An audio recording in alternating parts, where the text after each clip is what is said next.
Chapter 51। Sister जू कहती है कि अभी मैं कुछ समय पहले ही सर्कुलेशन से बाहर आई हूँ और उसे कॉन्ग्रेचुलेट करती हैं।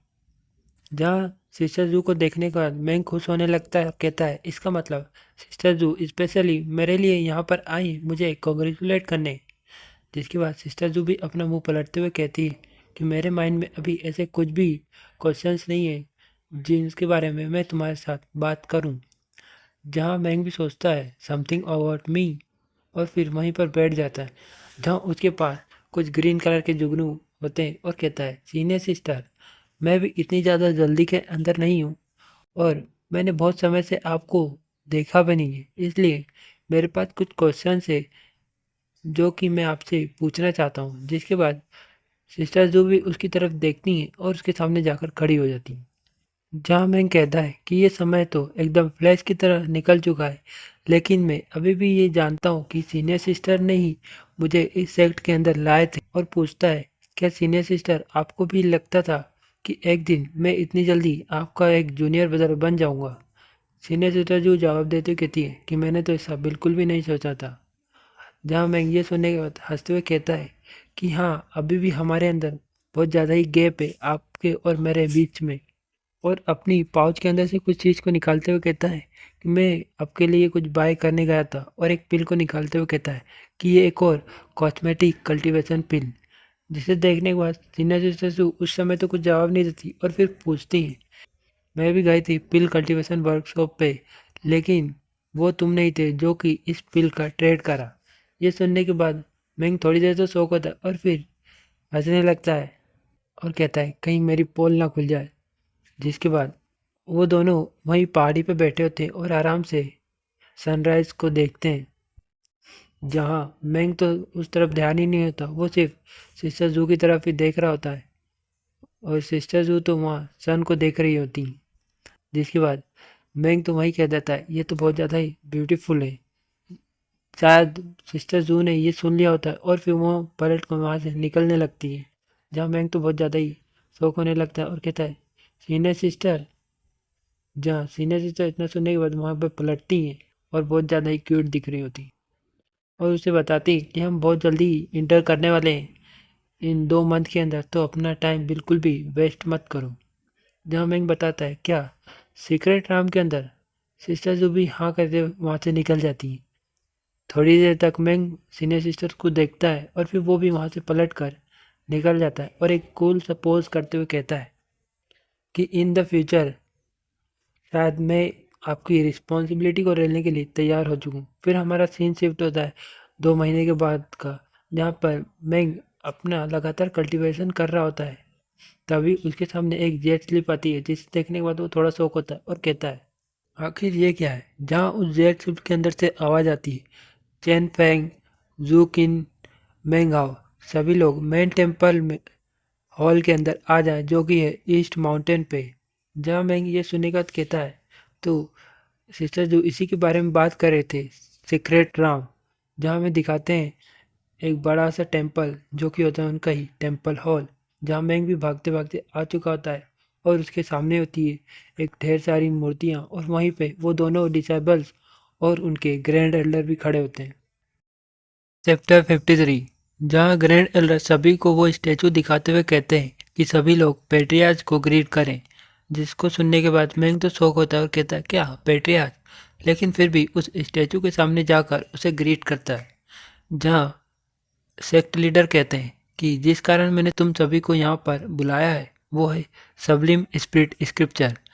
जो सुनने के बाद सिस्टर जू और मैंगाओ को दोनों को तो कुछ समझ नहीं आता, लेकिन उनके साथ में जो डिसेबल होता है चैन, वो पूछता है, सेक्ट लीडर क्या सबलिम स्पिरिट स्क्रिप्चर वो तो पेट्रियार्च के साथ ही नहीं गायब हो गया था? जिसके बाद सेक्ट लीडर उन्हें बताते हैं कि सभी लोगों को लगता है कि जब पेट्रियार्च 400 ईयर्स के लिए मेडिटेट कर रहे थे वो उसी वक्त मर चुके थे, लेकिन जो पेट्रियार्च है वो अभी भी जिंदा है और अभी भी मेडिटेट कर रहे हैं इस सीक्रेट राम के अंदर। ये सुनने के बाद चैन तो बहुत शौक होता है। जहाँ मैंग कहता है, सीनियर ब्रदर, और फिर चैन उनकी बात को समझ जाता है और बताता है कि सबलिम स्क्रिप्चर, ये जो सबलिम स्पिरिट स्क्रिप्चर है, ये 3 ग्रेट क्लासिक स्क्रिप्चर में से एक है। जो कि इस साउथर्न हेवन के अंदर है और इसे 7 मैनुअल के अंदर बांट दिया गया है और बताता है कि इनमें से कोई सा एक भी मैनुअल अगर किसी पर्सन के पास आ जाए तो वो अपने राम के अंदर एक इनविंसिबल बन जाता है और बताता है कि जो पेट्रियाज है रिलायंस सेक्ट के उनके पास है क्यूआई कंडेंसेशन मैनुअल और उन्हें बताने लगता है कि जो वेंगटिंग फाई वो भी इसी कारण इस सेक्ट के अंदर ज्वाइन हुआ था। जहाँ मैं इनकी सारी बातों पर तो इतना ध्यान नहीं देता और कहता है कि अगर मुझे वो मैनुअल मिल जाए, जिसके बाद चैन बताने लगता है कि ये जो स्क्रिप्चर है ये किसी को हैंड ओवर नहीं किया जाता क्योंकि ये सिर्फ पेट्रियाज की मेमोरीज के अंदर ही एग्जिस्ट करता है और हर 100 साल के अंदर जो पेट्रियाज होते हैं वो हमें कुछ वोपल जेट्स के पीसेस को सेंड करते हैं जो कि उनके ब्लड के द्वारा बने होते हैं। जहाँ सेक्ट लीडर भी वो 3 जेट्स को आगे करते हुए कहते हैं कि ये वही जेड है जो कि इनर सेक्ट डिसेबल को दिए जाते हैं जिससे कि वो इनका यूज़ करते हुए उनके मेडिटेशन जोन के अंदर जाकर अपने लिए एनलाइटमेंट को गेन कर सकें और एक एक जेड उन तीनों को मिल चुका होता है। फिर वो बताते हैं कि जो पेट्रियाज है उन्होंने अपनी कल्टीवेशन के अंदर कुछ एक्सीडेंट को फेस करा है, इस कारण उन्होंने बस आखिरी में ये 3 वोपल जेट को ही सेंड कर पाए। जहाँ सेक्ट लीडर अपनी अंगूठों को अपने मुंह से काटते हैं और उस ब्लड को पेट्रियाज के स्टैचू के अंदर लगाते हैं, जिस कारण जो पेट्रियाज होते हैं उनकी आंखें ग्लो करने लगती है, जिस कारण वहाँ पर एक सीक्रेट राम का एक डोर ओपन हो चुका होता है और वो कहते हैं कि ये जो गेट है ये ओपन हो चुका है तो सभी लोग फटाफट से उसके अंदर जाएं ताकि आप जाकर एनलाइटमेंट को गेन कर सकें। ये सब सुनने के बाद वो तीनों ही उस गेट के अंदर जंप कर देते हैं और फिर एक अलग ही जगह टेलीपोर्ट होते हैं और ये सब देखने के बाद मैंग तो बहुत ज़्यादा ही शौक होता है और कहता है वाह ये तो कितना अमेजिंग है, लेकिन आखिर हम है कहाँ। जहाँ चैन उनका जवाब देते हुए कहता है कि मैंने तुम दोनों से ही जल्दी इस सेक्ट को ज्वाइन करा था और मुझे कुछ सीक्रेट्स के बारे में पता चला है जब मैं मेन टेम्पल की गार्ड ड्यूटी पे था और बताता है कि ये पक्का ही रिलायंस सेक्ट का कैटाकॉम्स होगा। फिर सीनियर सिस्टर जो कहती है कि चलो हमें उनका यूज़ करना चाहिए अपने वॉर्पल जेट्स का जिससे कि हम एनलाइटमेंट की प्लेस को फाइंड कर पाए।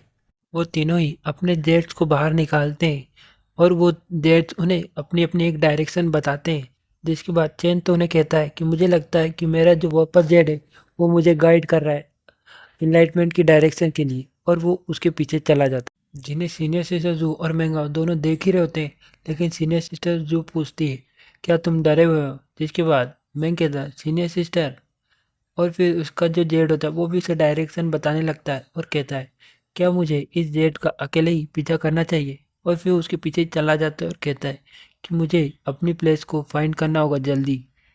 चैप्टर 54 जहाँ सिस्टर जू और चैन दोनों एक अल्टार के ऊपर बैठे होते हैं, जहाँ चैन कहता है कि हम दोनों में से कोई भी नहीं है जिससे एनलाइटमेंट गेन हुई हो उस स्क्रिप्चर की, और फिर मैंग के बारे में बात करते हुए कहते हैं कि लगता है कि उसका लक हम दोनों से बहुत ही ज़्यादा बेटर है तो हमें थोड़ी देर वेट करना चाहिए।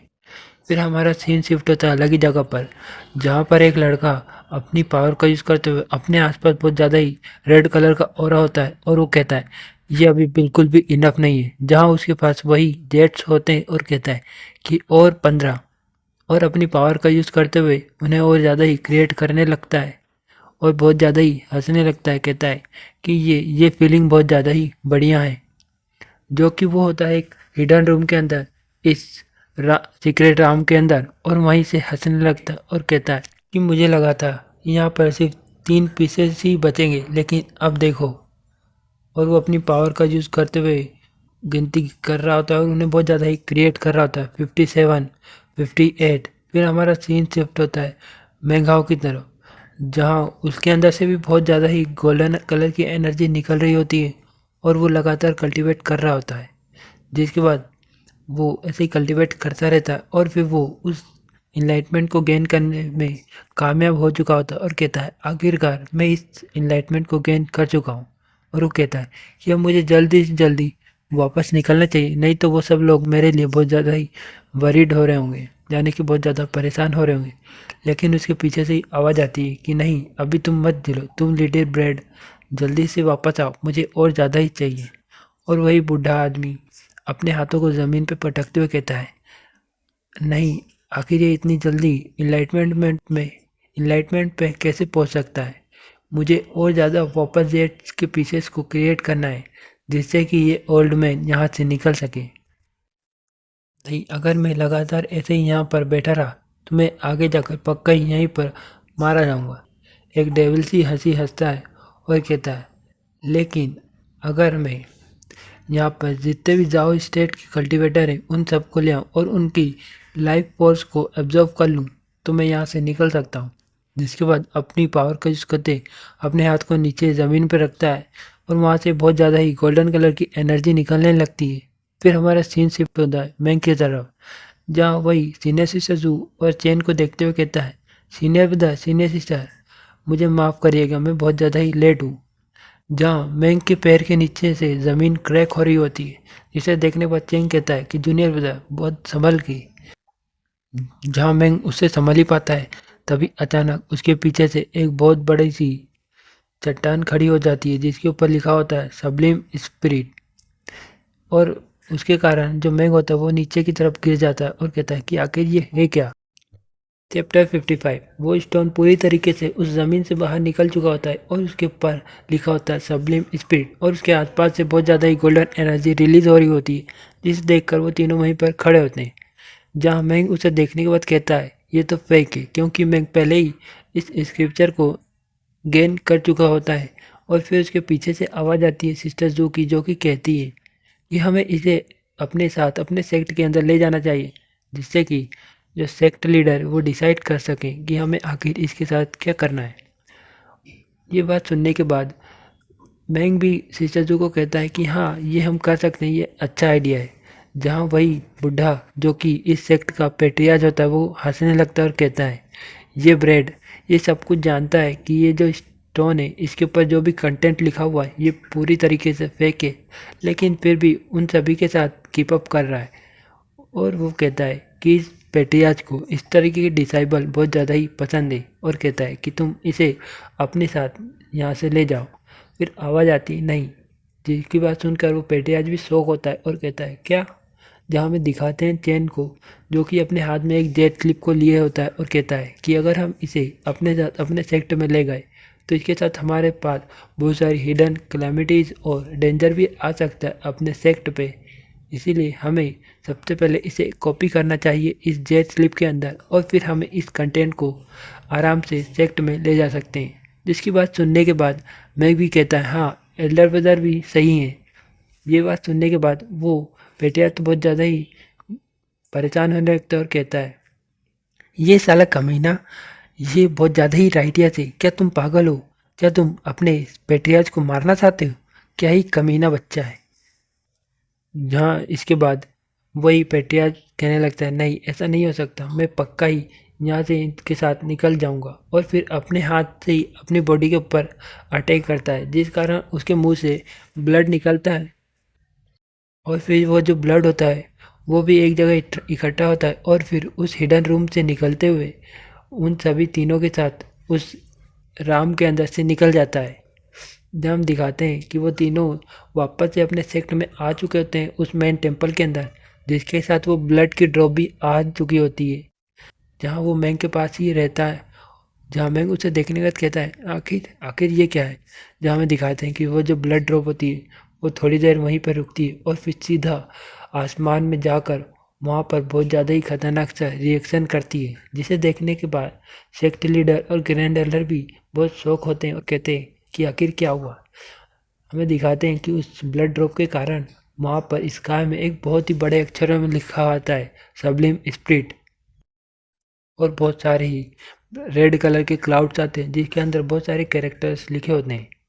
जिसके बाद जो सेक्ट लीडर होते हैं वो भी बहुत ज़्यादा ही शौक होने लगते हैं और पूछते हैं, आखिर तुम सभी लोगों ने इस सीक्रेट राउंड के अंदर क्या करा है। जहाँ हमें दिखाते हैं चैन को, जो कि वही जेट स्लिप को लाता है और कहता है, हम बस वहाँ से निकलने ही वाले थे, लेकिन तभी अचानक से वहाँ पर एक स्टोन आ चुका होता है जिसके अंदर लिखा होता है सब्लिम स्पिरिट। तो हमने उसे स्क्रिप्चर को इस जेड स्लिप के अंदर कॉपी करके ही ला रहे थे। जिसके बाद सेक्ट लीडर कहते हैं कि वो फेक है। चैप्टर 56। सेक्ट लीडर के कहने पे ग्रैंड एल्डर ने उनके सेक्ट की प्रोटेक्शन अरे को एक्टिवेट कर दिया होता है, जिस कारण जो पूरा सेक्ट होता है और उसके साथ जो पूरा माउंटेन होता है वो एक शील्ड के अंदर कवर हो जाता है। और जिसके बाद ग्रैंड एल्डर आते हैं और पूछते हैं, सेक्ट एल्डर हमने हमारी प्रोटेक्शन अरे फॉर्मेशन को एक्टिवेट कर दिया है, तो क्या अब हमें उन्हें रोकना चाहिए? जिसके बाद सेक्ट लीडर भी ऊपर की तरफ देखते हुए कहते हैं कि मुझे नहीं लगता कि हम सभी एबल हैं उन्हें रोकने के लिए, लेकिन फिर भी हम हमारा बेस्ट करेंगे। और वो चिल्लाते हुए कहते हैं कि वो सभी आ चुके हैं और सभी को कहते हैं कि सभी लोग माउंटेन की तरफ वापस जाओ। लेकिन वो इतना कहते ही कि वहाँ पर एक बहुत खतरनाक सा प्रेशर आता है, जिस कारण जो ग्रैंड एल्डर और सेक्ट लीडर होते हैं वो तो अपनी पावर का यूज़ करते हुए बच जाते हैं, लेकिन जो उनके बाकी डिसेबल्स होते हैं उनका कल्टीवेशन अभी कम होता है। इस कारण वो उस पावर को नहीं सह पाते और पीछे की तरफ धकेले जाते। जहाँ चेंग ऊपर की तरफ देखते हुए कहता है, आखिर ये कैसे? जहाँ हमें दिखाते हैं कि जो बाकी दूसरे सेक्ट के डिसेबल्स मेंबर्स और जो सेक्ट लीडर होते हैं वो सभी उस फील्ड के बाहर खड़े होते हैं और वहीं से चिल्लाते हैं कि तुम सभी हमें सबलिम स्पिरिट स्क्रिप्चर हमारे हाथ में दे दो, नहीं तो ये तुम्हारे रिलायंस सेक्ट का आखिरी दिन होगा। इतना कहता ही है कि हमारे जो रिलायंस सेक्ट के सेक्ट लीडर और ग्रैंड एल्डर होते हैं वो शील्ड के पास जाकर उनसे बात करने लगते हैं। सेक्ट लीडर कहते हैं कि मैं नहीं जानता कि तुम इस सबलिन स्पिरिट स्क्रिप्चर के बारे में क्यों बात कर रहे हो, लेकिन जो तुम्हारी ज़ुबान जिस प्रकार से चल रही है उस प्रकार से तो तुम हमको धमकी देना चाहते हो। जिसके बाद उन्हीं सेक्ट में से एक बुढ़िया होती है जो और कहती है कि अगर ये मैं हूँ तो, और आखिर तुम कितनी देर तक ही एबल हो हमें हैंडल करने के लिए? जिसके बाद सेक्ट लीडर भी बहुत गुस्सा होते हैं और अपने मन में सोचने लगते हैं, मुझे नहीं पता कि पेट्रियार्च क्या करना चाहते हैं और उन्होंने इन बाकी सभी सेक्ट के लीडर्स को यहाँ पर क्यों अट्रैक्ट करा है, लेकिन मैं अपने सेक्ट और अपने डिसेबल्स को ज़रूर प्रोटेक्ट करूँगा। और फिर उन्हें कहते हैं कि तुम यहाँ पर सबलिम स्पिरिट स्पीकर को सर्च करने के लिए आए हो, लेकिन तुम्हें उससे पहले मेरे जितने भी डिसेबल्स हैं उन्हें इससे छोड़कर जाने दोगे। और अपने मन में कहते हैं कि ये माउंटेन और ये सेक्ट मैं सभी को एक साथ प्रोटेक्ट तो नहीं कर सकता। और फिर बहुत ही गुस्से में आकर अपनी एनर्जी को रिलीज़ करते हुए बाकी सेक्ट मेंबर को कहते हैं, लेकिन अगर तुम में हिम्मत है तो तुम यहाँ पर आ सकते हो। मैं यहाँ पर एक स्पेल फॉर्मेशन को एक्टिवेट करूँगा जिससे कि हम सभी यहीं पर ख़त्म हो जाएंगे।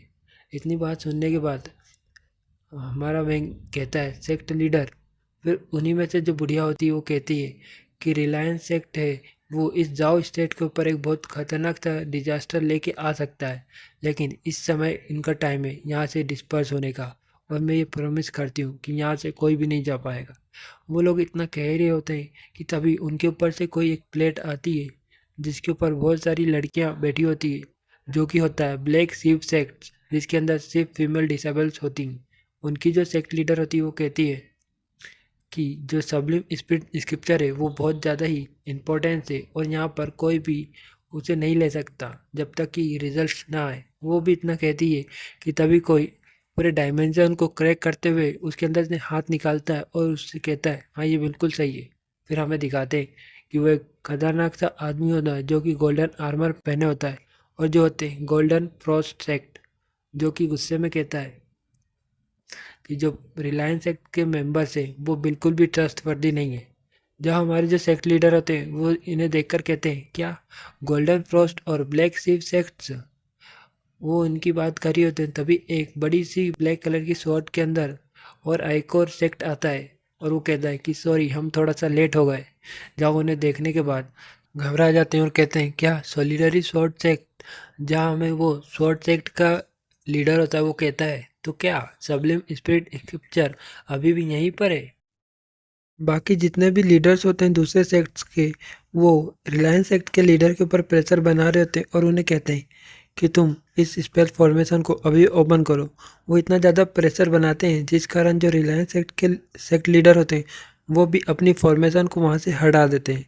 जैसे ही वो हटाते हैं, जो गोल्डन फ्रॉस्ट सेक्ट का जो लीडर होता है वो कहता है कि जो सोलिडरी स्वॉर्ड और ब्लैक स्लीव सेक्ट है सभी को अपनी स्किल्स के अकॉर्डिंग ही रिवॉर्ड्स को मिलेगा। वो इतना कहते हैं कि सभी जितने भी सेक्ट के मेंबर्स होते हैं वो एक भूखे भेड़िए की तरह रिलायंस सेक्ट को नोचने के लिए तैयार होते हैं और सभी रिलायंस सेक्ट के अंदर जंप कर देते हैं।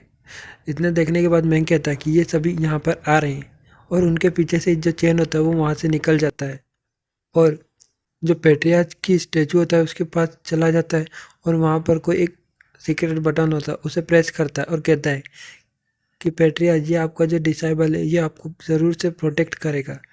जैसे ही वो उस बटन को दबाता है उनके आसपास से कुछ पिंक कलर का ऑरा निकलने लगता है और फिर हमारा सीन शिफ्ट होता है उस सीक्रेट रूम के अंदर, जहाँ पर उसका जो पेट्रियार्च होता है वो और ज़्यादा परेशान होने लगता है और कहता है, अरे नहीं नहीं ये कमीना, आखिर तू अपने पेट्रियार्च को पक्का ही मारना चाहता है। मैं तो चाहता हूँ कि वो सभी लोग इस पेट्रियार्च के रूम को फाइंड कर पाएँ, लेकिन ये साला कमीना इतना ज़्यादा राइटियस है कि ये लगता है अपने राइटियसनेस के कारण अपने पेट्रियार्च को भी मार सकता है। चैंग के कारण जो बाकी सभी सेक्ट लीडर होते हैं वो पेट्रियार्च के रूम को नहीं ढूंढ पाते और वो वहीं पे खड़े होते हैं और आपस में बात करते हैं कि हम अभी तक सबलिम स्पिरिट स्क्रिप्चर को फाइंड नहीं कर पाए। जिसके बाद जो शॉर्ट सेक्ट का जो लीडर होता है वो कहता है, लेकिन मैंने यहाँ पर एक अच्छा डिसेबल फाइंड कर लिया है। और वो फिर अपनी एनर्जी से चैन को उठा लेता है। चैन भी बहुत शौक होता है कि आखिर ये करना क्या चाहता है और कहता है कि तुम्हें मुझे रिस्पेक्ट पे करनी चाहिए और मेरे शॉर्ट सेक्ट को ज्वाइन कर लेना चाहिए।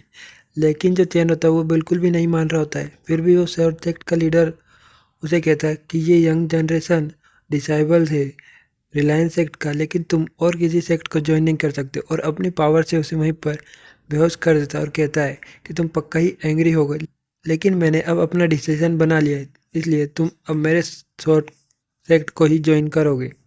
जिसके बाद जो ब्लैक स्लीव सेक्ट की लीडर होती है वो भी एल्डर सिस्टर जू को भी पकड़ लेती है और कहती है कि मैंने भी यहाँ से कुछ चीज़ को तो ले ही जाऊंगी। और फिर हमें दिखाते हैं कि जो गोल्डन प्रोजेक्ट का होता है उसने पैटी को उठा लिया होता है। ये सब देखने के बाद जो मैंग होता है वो तो बहुत ज़्यादा ही परेशान होता है और कहता है, सीनियर सिस्टर, सीनियर ब्रदर और पैटी। लेकिन तभी जो गोल्डन प्रोजेक्ट का लीडर होता है उसका ध्यान मैंग की तरफ जाता है और कहता है कि मैं तो तुम्हें भी चाहता हूँ। मैंग तो और घबरा ही जाता है, लेकिन तभी वहाँ पर एक भयंकर सी आवाज़ आती है कि आखिर वो कौन है जो मेरे सामने से इसे ले जाना चाहता है। ये आवाज़ सुनने के बाद तो बाकी जितने भी लीडर होते हैं उन सब की तो बहुत भयंकर तरीके से फट चुकी होती है। फिर हमें दिखाते हैं एक खतरनाक सा फिगर जो कि होते हैं हमारे पेट्रियार्च, जिन्हें देखने के बाद जो सेक्ट लीडर होते हैं वो कहते हैं पेट्रियार्च। जिसके बाद जो शॉर्ट सेक्ट का लीडर होता है वो कहता है रिलायंस सेक्ट के पेट्रियार्च। पेट्रियार्च भी अपनी पावर का यूज़ करते हैं, लेकिन वो जो ब्लैक स्लीव की लीडर होती है वो कहती है कि जल्दी यहाँ से भागो, लेकिन वो इससे पहले भागते ही, लेकिन जो पेट्रियार्च होते हैं वो अपनी पावर से उनकी एनर्जी को वहीं पर शक करने लगते हैं। चैप्टर 56। जैसे ही जो पेट्रियार्च होते हैं वो अपनी पावर का यूज़ करते हैं, जिस कारण जो दूसरे सेक्ट के मेंबर्स होते हैं वो भागने लगते हैं और कुछ कुछ की तो एनर्जी भी पूरी तरीके से वहीं पे ख़त्म हो जाती है। जहाँ मैंग भी इस एनर्जी को फील करते हुए कहते हैं कि आखिर कितना ही टेरिफाइंग मॉन्स्टर है। ये जितने भी घुसपैठिए हैं वो सिर्फ एक ही पर्सन द्वारा मारे जा रहे हैं। जहाँ हमें दिखाते हैं कि जो बाकी जो मेंबर्स होते हैं सेक्ट के वो कहते हैं कि पेट्रियार्च प्लीज़ हमें माफ़ कर दीजिए। जहाँ जो शॉर्ट सेक्ट होता है उसका जो मेंबर होता है वो भी कहता है कि मुझे भी यहाँ पर बहुत ज़्यादा ही सपोर्ट की ज़रूरत है। और फिर वो कहता है पेट्रियार्च मैं सॉलिडरी शॉर्ट सेक्ट का एल्डर हूँ, तो मैं भी आप सभी से माफ़ी मांगना चाहता हूँ कि हम जो इतनी देर से जो बोल रहे थे कि ये सेक्ट लीडर है, सेक्ट लीडर है, लेकिन ये सभी कोई भी सेक्ट लीडर नहीं है। ये सभी जो हैं अपने अपने सेक्ट के एल्डर्स हैं और ग्रैंड एल्डर्स हैं। फिर हम अपनी स्टोरी को वापस से कंटिन्यू करते हैं, जहाँ वही एल्डर कहता है कि प्लीज़ अपने गुस्से को शांत कीजिए पेट्रियार्च। जहाँ हमारा सीन शिफ्ट होता है पेट्रियार्च की तरफ। पेट्रियार्च अपनी इतनी सारी पावर को यूज़ करने के कारण मुंह से ब्लड की ब्लीडिंग करने लगते हैं और गाली देते हुए कहते हैं कि अगर पेट्रियार्च इसी तरीके से कंटिन्यू करता रहा तो मैं ये पक्का यहीं पे मारा जाऊंगा। लेकिन फिर वो मैंग के बारे में सोचते हैं कि ये जो लिटिल ब्रेड है यही मेरी आखिरी होप है, अगर मैं इसे नहीं बचा पाया तो मैं नहीं बच पाऊंगा। फिर अपनी सांस छोड़ते हुए अपनी जितनी भी बची हुई पावर्स होती है उसका यूज़ करते हुए उन सभी को वहीं पर डरा देते हैं और उन्हें कहने लगते हैं कि तुम सभी लोग बहुत ज़्यादा ही बोल्ड हो रहे हो और तुम क्या चाहते हो कि ये रिलायंस सेक्ट डिसबैंड हो जाए और हमारे जितने भी इनर सेक्ट के डिसेबल्स हैं तुम उन सभी को ले जाना चाहते हो, लेकिन मैं ये बिल्कुल भी नहीं होने दूंगा और इस रिलायंस सेक्ट को इतनी आसानी से तो डिसबैंड नहीं होने दूंगा। और फिर अपनी पावर का यूज़ करते हुए एक स्पेयर को मैंग की तरफ सेंड करते हैं और कहते हैं कि ये जो किड है ये ही मेरा हायर बनेगा। जहाँ मैंग भी उस स्पेयर को देखते हुए शौक होता है, जहाँ पेट्रियाज उसे कहते हैं मैंग आओ तुम इस स्पेयर का यूज़ कर सकते हो, जो भी तुम्हें टच करने की हिम्मत भी करे तो तुम उसे वहीं पर ख़त्म कर देना। और बताते हैं कि जिस तरीके से ये जितने भी रिमेनिंग डिसेबल्स है रिलायंस सेक्ट के, अगर वो भी जाते रहे तो ये जो सेक्ट है ये भी अब ज़्यादा नहीं बचेगा। जिसके बाद पेट्रियाज कहते हैं कि मैं तुम सभी को अभी के लिए छोड़ रहा हूँ और कहते हैं कि ये जो स्टेट ऑफ जाओ है ये इस पेट्रियाज की ही डोमेन है। जिसके बाद शॉर्ट सेक्ट का एल्डर भी कहता है थैंक यू पेट्रियाज कि आपने हमारी लाइफ को यहाँ पर बख्श दिया और हम आपसे आज्ञा चाहते हैं कि हम यहाँ से निकल सकें। और फिर वो चैन को देखते हुए कहता है लेकिन ये ट्रिप अभी भी अच्छी रही कि मुझे कुछ तो रिवॉर्ड मिल गया। इतना कहने के बाद जितने सभी सेक्ट होते हैं वो सभी वहाँ से गायब हो जाते हैं। जिसके बाद पेट्रियाज भी आखिरी बार मैंग को कहते हैं कि तुम सभी यहाँ से जा सकते हो और उनकी एनर्जी वहीं पर ख़त्म हो जाती है। जिसके बाद सेक्ट लीडर भी ऊपर देखते हुए कहते हैं पेट्रियाज, जहाँ उनको ग्रैंड एल्डर संभालते हुए कहते हैं पेट्री लीडर ये सब कुछ अब ख़त्म हो गया तो हमें भी अब यहाँ से जाना चाहिए। वो भी वहाँ से चले जाते हैं, जहाँ मैंग भी नीचे बैठ जाता है और सांस लेने लगता है और कहता है ये सब कुछ एकदम सेटल्ड हो चुका है। जहाँ उसके पीछे से एक अच्छी से लात पड़ती है और वो कहता है तुम लिटिल ब्रेड जल्दी उठो। जहाँ मैंग भी लात पड़ने के बाद गुस्सा आ जाता है और कहता है कि आखिर कौन कमीना है। जहाँ हमें दिखाते हैं वो होते हैं पेट्रियाज, और पेट्रियाज को ग्रीट करते हुए कहता है ये डिसेबल्स आपको ग्रीट करता है पेट्रियाज। और पेट्रियाज को मक्खन लगाते हुए कहता है कि पेट्रियाज का नाम तो इस पूरे जाओ स्टेट और ये पूरे साउथर्न डोमेन के अंदर फैला हुआ है और ये डिसेबल है। पेट्रियाज को एडमायर करता है इसीलिए उसने इस सेक्ट को ज्वाइन करा। जहाँ इतनी बात सुनने के बाद पेट्रियाज भी कहते हैं अच्छा तुम रुक जाओ, तुम मुझे इतना ज़्यादा लगाने की कोशिश मत करो। और फिर बहुत ज़्यादा ही गुस्से में आते हैं और कहते हैं कि जब मैं तुम्हारी उम्र का था तब मैं तुमसे ज़्यादा चीज़ चापलूसी कर लेता था और वो भी बहुत ज़्यादा ही नेचुरल लगती थी। जहाँ ये बात सुनने के बाद तो मैंग का तो मुँह ही बन जाता है। और फिर इसके बाद पेट्रियाज कहते हैं अच्छा चलो ठीक है मैं इसको नहीं सोचता। और फिर कहते हैं कि तुम्हें एक पेट्रियाज के मिशन को कंप्लीट करना होगा और अगर तुम इसे कंप्लीट कर लोगे तो तुम्हारे लिए एक ग्रेट फॉर्च्यून वेट कर रहा है। चैप्टर 59 हमारा सीन वैन हैंड सेक्ट की तरफ शिफ्ट होता है, जहाँ पर जितने भी उनके डिसेबल्स होते हैं वो सभी उस सेक्ट के बाहर खड़े होते हैं और उन सभी के सामने एक एल्डर खड़ा होता है जो कि कहता है कि हम सभी रिलायंस सेक्ट के बॉर्डर के पास में जल्द से जल्द जाना होगा, जितना जल्दी हो सके सभी को अपना बेस्ट देना है और मैंग हाओ को पकड़ना है। इतना सुनने के बाद सभी डिसेबल एक साथ कहते हैं जी एल्डर हम समझ गए। जहाँ में मैंगाओ का सीन दिखाते हैं जो कि उसे वहाँ से निकलते हुए 3 महीने हो चुके होते हैं और वो अपने मन में सोच रहा होता है कि इस टाइम के दौरान मैंने ये तो सोच लिया है कि जो पेट्रियाज है रिलायंस सेक्ट का वो बिल्कुल भी रिलायबल नहीं है। फिर वो 3 महीने पहले की बात सुनता है, जहाँ जो पेट्रियाज होते हैं वो कहते हैं कि मैंगाओ मेरे पास कुछ प्रॉब्लम्स है जिसे मुझे जाकर सॉल्व करना है और इससे पहले कि मैं यहाँ से निकलूँ मैं तुम्हें एक मिशन देना चाहता हूँ। इतना सुनने के बाद उनकी पूरी बात ख़त्म नहीं होती उससे पहले ही मैंग चिल्लाते हुए कहता है क्या पेट्रियाज क्या आप मरने वाले हो। जिसके बाद पेट्रियाज भी उसकी टपली में बजाते हुए कहते हैं कि तुम्हारा पेट्रियाज अभी इतनी जल्दी नहीं मर सकता। और वो कहता है कि मैं बहुत समय से इस केव के अंदर ही सोया हुआ था बहुत सालों के लिए, और तुम जो अभी पेट्रियाज को देख रहे हो वो असल में एक डिवाइन सेंस है जो कि कुछ देर में ही यहाँ से वैनिश हो जाएगा। और फिर मैंगाओ को उसका मिशन बताते हुए कहते हैं कि 1 साल बाद भले ही तुम कोई सी भी मेथड का यूज़ करो, लेकिन तुम्हें इस जाओ कंट्री के जितने भी कल्टीवेटर हैं जो कि फाउंडेशन इस्टेब्लिशमेंट से ऊपर के हैं उन्हें तुम यहाँ पर लेके आना इस पेट्रियाज के स्टेचू के सामने। और फिर अपनी फिंगर के अंदर अपनी पावर को लाते हुए वो मैंगाओ के सर के अंदर इंसर्ट कर देता और वो उससे कहता है इस सीक्रेट मेथड से तुम उस डोर को ओपन कर सकते हो। और फिर उसके बाद मैंग भी बहुत अजीब सा चेहरा बनाते हुए कहता है कि पेट्रियाज, आप तो देख ही सकते हो कि ये जो आपका एक आखिरी डिसाइबल है वो अभी क्यूआई कंडेंसेशन के 6th स्टेज पे है। लेकिन वो पेट्रियाज उसकी पूरी बात नहीं सुनता और कहता है, इनफ किड, ये जो पेट्रियाज है ये अब तुम्हें और कुछ भी नहीं दे सकते। और फिर उस एक खतरनाक सी हंसते हुए कहते हैं कि अगर तुमने ये जो काम कर दिया तो पेट्रियाज तुम्हें एक बहुत बड़ा ही रिवॉर्ड देंगे।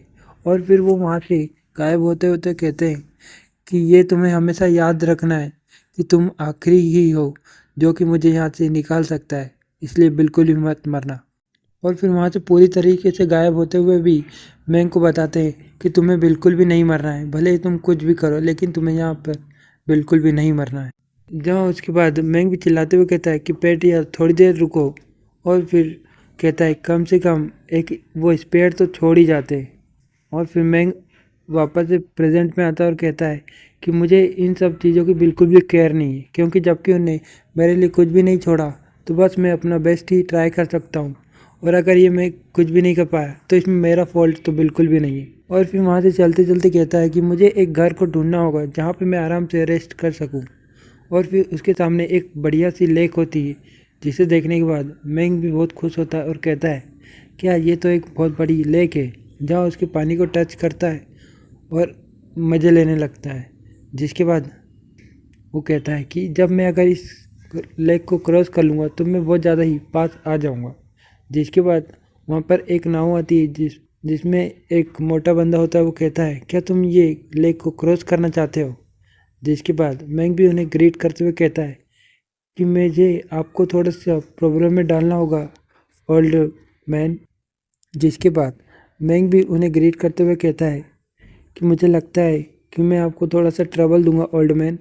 जिसके बाद वो बुढ़ा भी हंसने लगता है और कहता है अरे ऐसे कोई भी बात नहीं है, मैं तो यहाँ पे आराम से फिशिंग ही कर रहा था बहुत सालों से, और हम स्कॉलर्स को भी बहुत ज़्यादा एडमायर करते हैं।